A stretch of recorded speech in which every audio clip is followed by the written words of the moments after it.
Coeur in Milot, Haiti, with Dr. Butler, full-time obstetrician and gynecologist from Norwood, New Jersey, who assumed the presidency of the CRUDEM Foundation on January 1st of 2012. Thank you so much for staying with us and talking. Anytime. So, I understand you've been coming to the hospital for over 20 years. How did you learn about CRUDEM?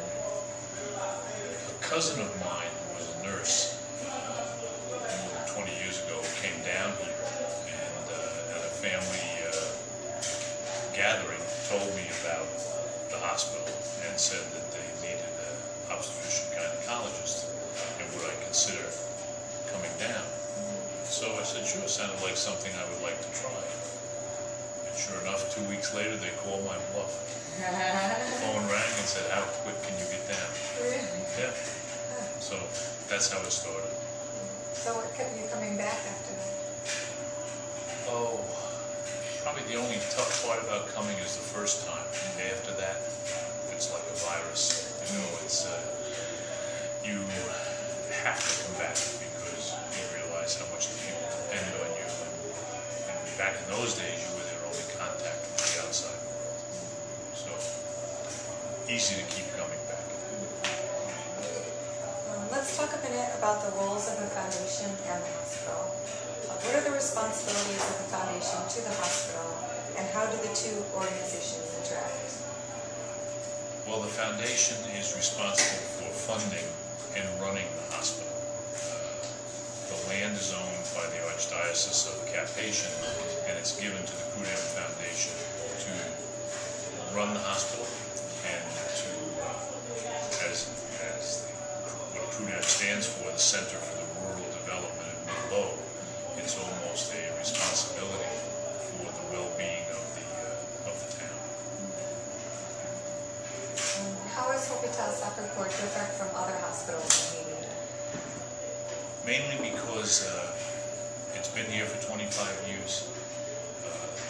It has a tradition associated with it, and from what I can see, it's one of the few NGO hospitals that's dedicated to having the Haitians be in all positions of authority in the hospital.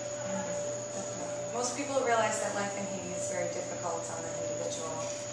What many people don't realize is that it's especially difficult to run a hospital. What kind of challenges do you face on a daily basis? Well, everything about running a hospital, everything about Haiti in general is difficult. Nothing is easy in Haiti. Everything requires time, patience, and repetition. And this just is tripled in running a hospital. Just getting medications, distributing medications, arranging for visiting physicians to come, taking care of the Haitian physicians who are here. Everything is difficult. Especially one that has so many people coming in and out all of the time. Yes, it's a mixed blessing, you know. I mean, it's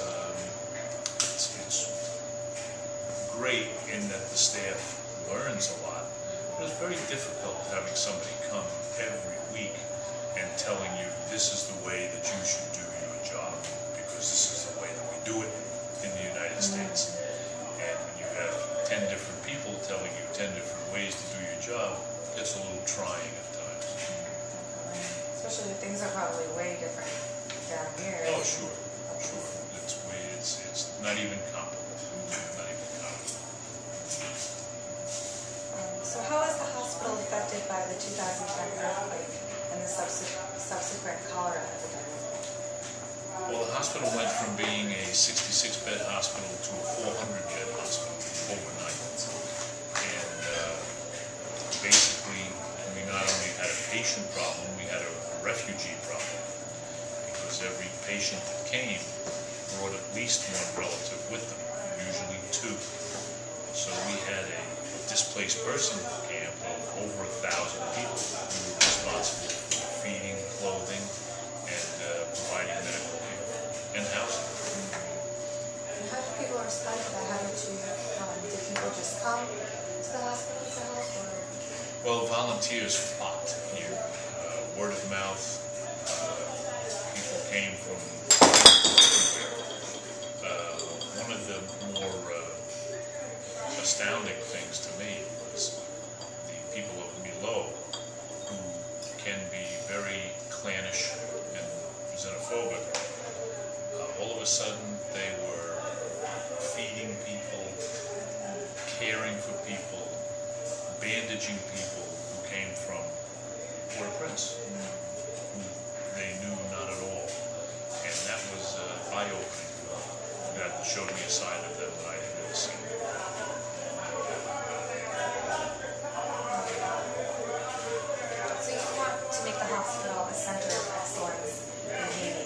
What do you mean by that? Well, Center of Excellence should be both in the provision of care and in the teaching that's available through our connections and through the various academic institutions that have become interested in us, mainly through the earthquake. I think we're now in a position to spread the gospel widely on what's good in healthcare, how we can improve things in Haiti, how we can improve everyday life for the people not only in Milot, but probably the whole country. I know a lot of people that I've interviewed have said that it's not just a hospital for Milot, it is a hospital for all of Haiti. It is definitely a hospital. Especially with all the great resources that are here that are maybe at other hospitals. You know, companies have been very generous to us with providing us equipment, and any way that we can use that for the betterment of the people of Haiti, that's what we're here to do. And planning on that, I heard that the hospital is opening a nursing school. Yes, hospital is involved with the University of Notre Dame of Haiti and the Archdiocese of Cap-Haïtien. And we're planning on building and opening a nursing school because the thought is that there will never be enough doctors to care for the people of Haiti. So we have to look at what other healthcare providers can we reach out to. So we're going to try to start a nursing school, get some diploma nurses, and then move on into nurse practitioners and physician's assistants. Whatever will do the most to help the people of Haiti. If we can't provide doctors, we can provide paraprofessionals, other health professionals. And that'll definitely take the load off of... Take the load off the doctors and the medical schools of Haiti, which are severely strapped. And also give hope to maybe little kids who want to grow up and be in the medical field. There's no reason why they can't be. You know, if they see their brothers and sisters and cousins doing good and entering into the medical profession, no reason why they can't too, if they work hard enough. So foreign medical professionals come here as volunteers to share their knowledge with the Haitian colleagues, but education is always a two-way street. What do Haitian physicians, nurses, and other medical personnel have to teach their colleagues from other countries? Well, I think they teach them what low-tech medicine used to be like and what it can be like now. It's attention to detail, attention to physical examination, not strict reliance on fancy machines and expensive laboratory tests. What can you learn just from observation and examination of a sick patient? And sometimes to be more creative. Oh, definitely more creative. Yeah, I mean, maybe bring things out in yourself that you didn't know were there.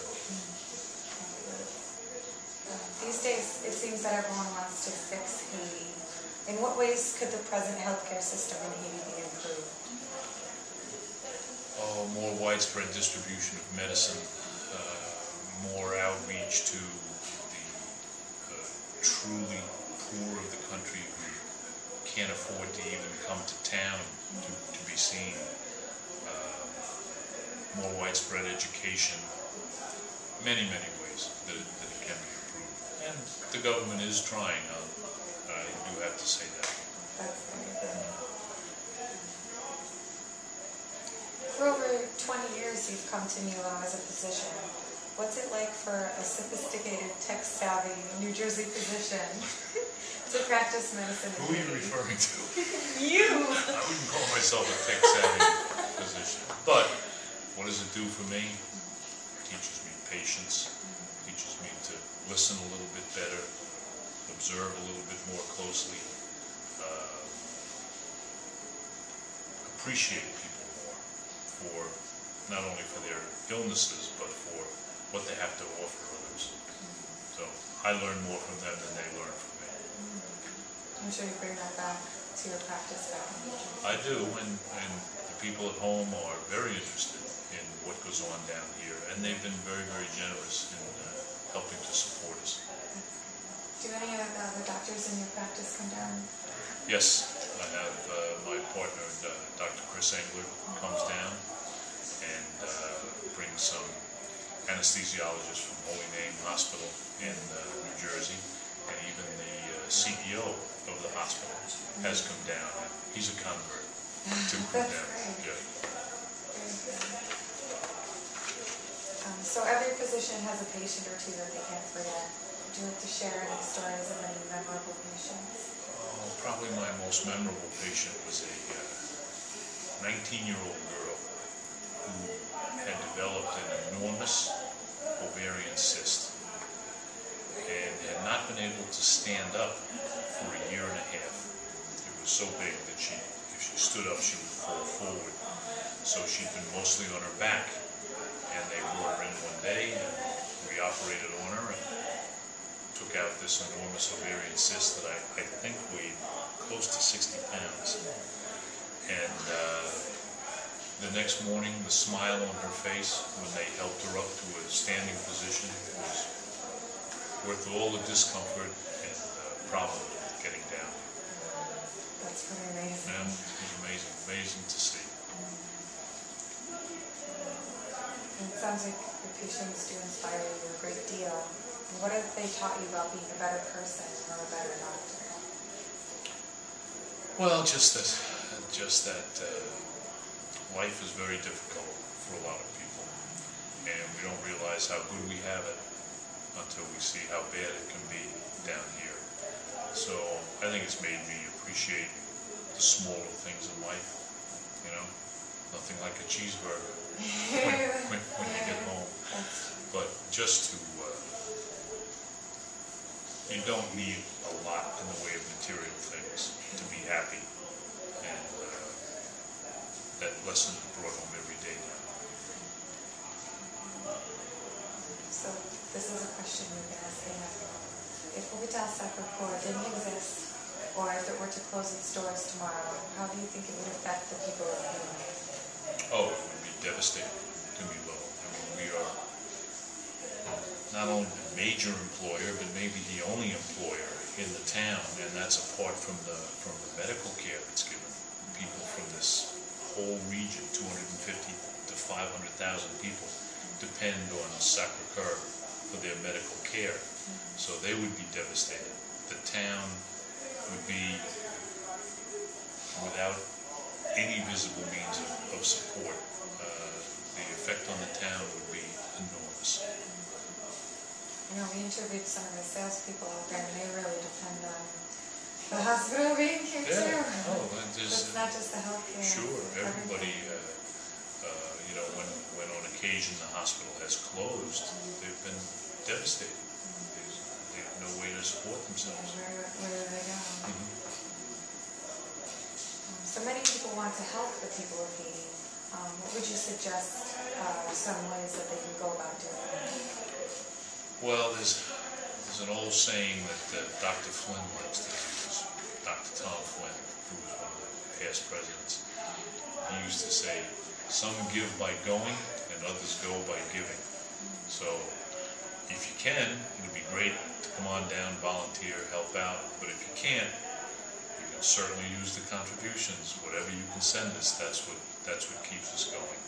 So either way, either go by giving or give by going. We're happy to welcome the support from anywhere. Well, thank you so much for studying with us. It's very interesting talking to you.